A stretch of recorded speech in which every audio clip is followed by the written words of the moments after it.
My first voiceover, we had to do it because the wind out there was pretty bad.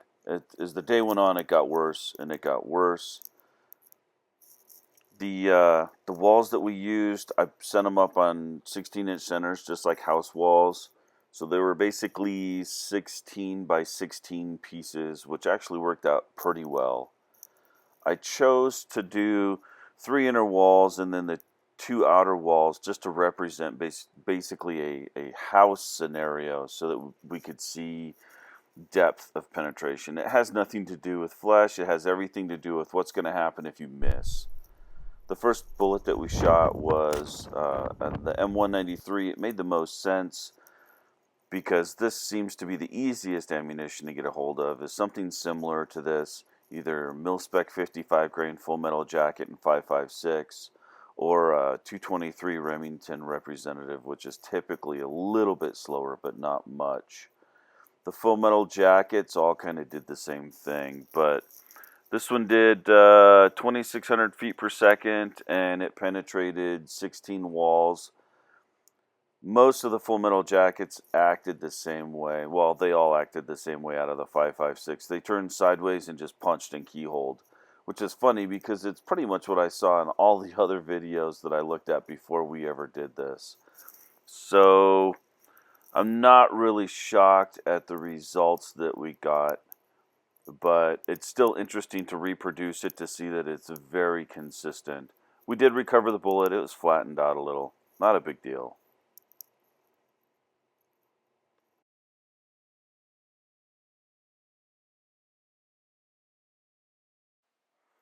Okay, so next we shot a 55 grain Vmax, and the velocity, this was a 223 Remington, the velocity was a little bit less.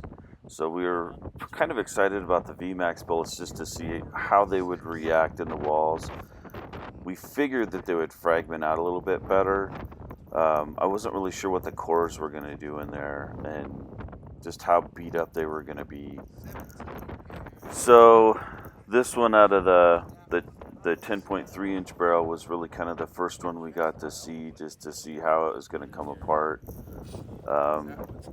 So we had average velocity at 2481, and it did penetrate 16 walls, but as you can see here, the amount that penetrated those 16 walls was tiny.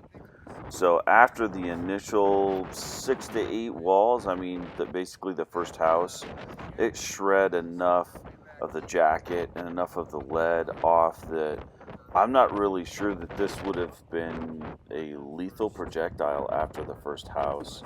It's something that we're going to look at later on. So it was kind of interesting to see how the hole actually formed, all of the pieces that were coming out. We tried to find as many pieces as possible, all the little pieces of the jacket, but I mean, this thing just came apart, which is what they're supposed to do.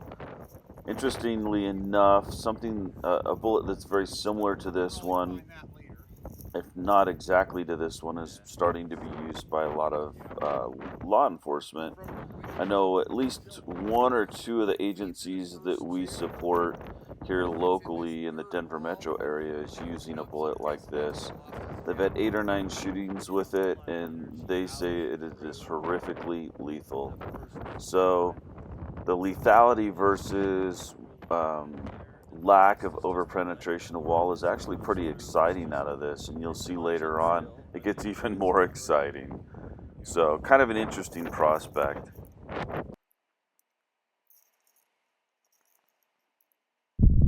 The next one we did was a 40 grain Vmax out of the 10.3. So we lost the footage. It did 2719 and went through 12 walls.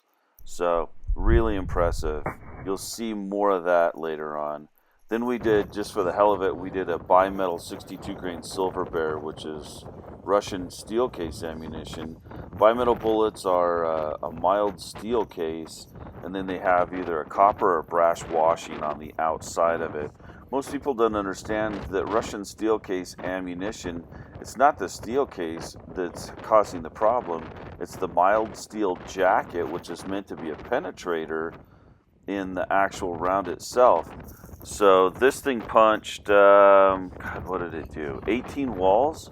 So 2416, which the velocity wasn't very big, but it went through 18 walls. I mean, it just kept going. So when we found it, it was like, oh, hey, look, it's deformed a little. Look, it's a steel punch. So it literally just punched through everything. So it went through, that thing would go through your house, it'd go through your neighbor's house. We're fairly certain that it'd go through a third house if it wouldn't hit something substantial. So then we switched to the 16-inch barrel. Higher velocities make bullets do different things. And we went back into the same order. So this is the M193 55 grain. We got an average velocity of 29.48 feet per second. And it went through 18 boards. So we did see a couple of boards more penetration from it from the longer barrel. It's to be expected, really. I mean, you've got more velocity, mass and velocity equals momentum, momentum equals more penetration. So unless you have a bullet design that is meant to maximize that velocity and use it to fragment the bullet, it's just going to make the bullet punch deeper, which is what we saw here. So once again, we're trying to find all of the bullets and everything.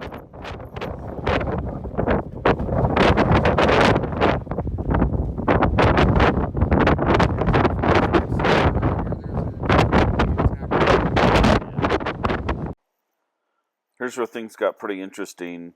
The 16-inch barrel with the Vmax bullets, this one's the 55 grainer, we really started to see how bullet design affects just how deep that bullet's going to penetrate in these walls.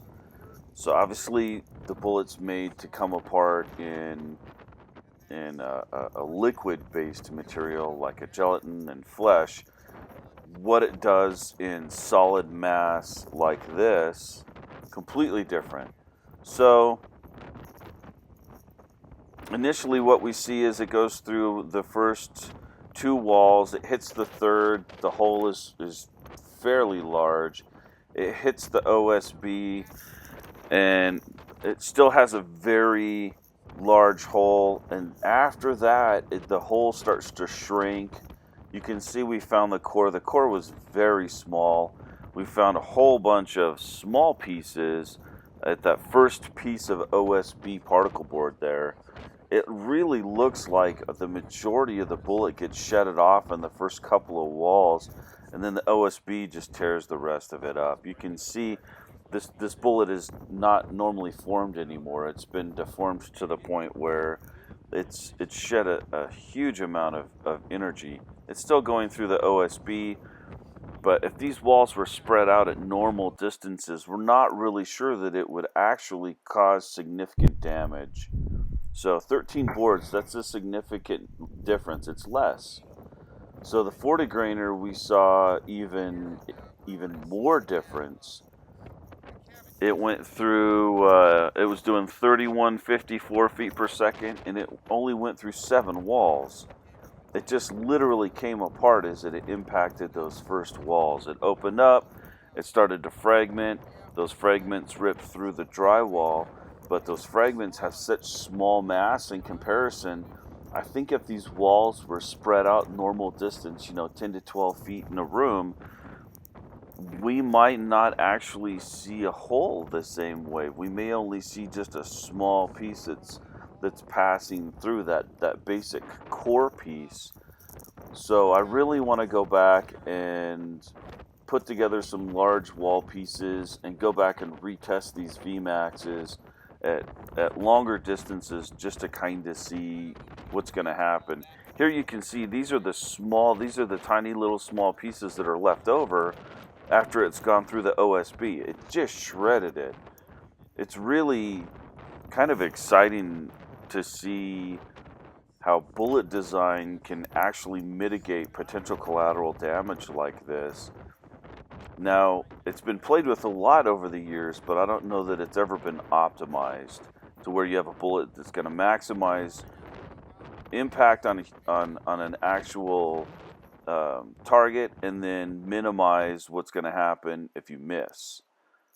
So I know it's been played with a lot, but I don't know that it's ever been optimized. So the last one that we shot was a 62 grain silver bear. Did 2735 feet per second. It went through 25 pieces of board. 25. So went through your house, went through your neighbor's house, went into your neighbor's house, may actually leave your neighbor's house and go into a potential fourth house. So if you have any of this stuff in a defensive gun, take it out now. it's wretched. It's awful. I mean, this stuff is made for the military and it's made to penetrate armor. And because of that, it penetrates forever.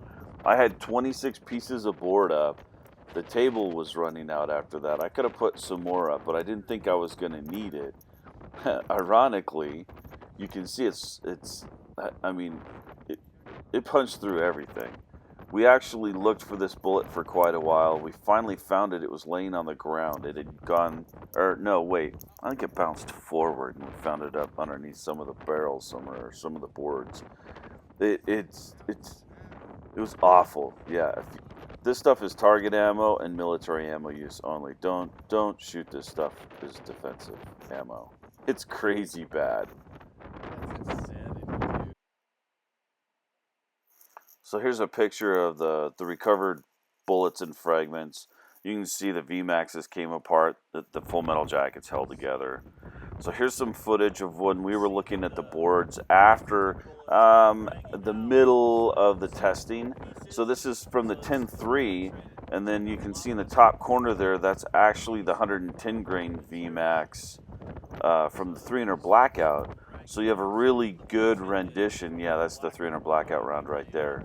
So you have a good rendition of all of these solid bullets that are like, that one's 55 solid, and then that was the 62 in the middle. You can see they're just punching, and you can see the Vmaxes are coming apart like they're supposed to, and the subsequent holes are super tiny. So yeah, the 300 Blackout started out with a lot more mass, and so there's more stuff going through, but the holes are I mean, they're way smaller in comparison to the full metal jackets. So we're very interested in seeing if we build full-size walls and we spread them out, because the mass is so different, if we put them at actual distance, if it's truly lethal, and we may see if we can get some gel and put it in there. I don't know. But we want to do some testing on the Vmaxes and kind of see what happens in real wall distance afterwards. Ultimately, short of shooting some of the high velocity Vmaxes, you can just expect to leave your house with one of those rounds. But the Vmaxes, they're kind of interesting. They may have some definite benefits.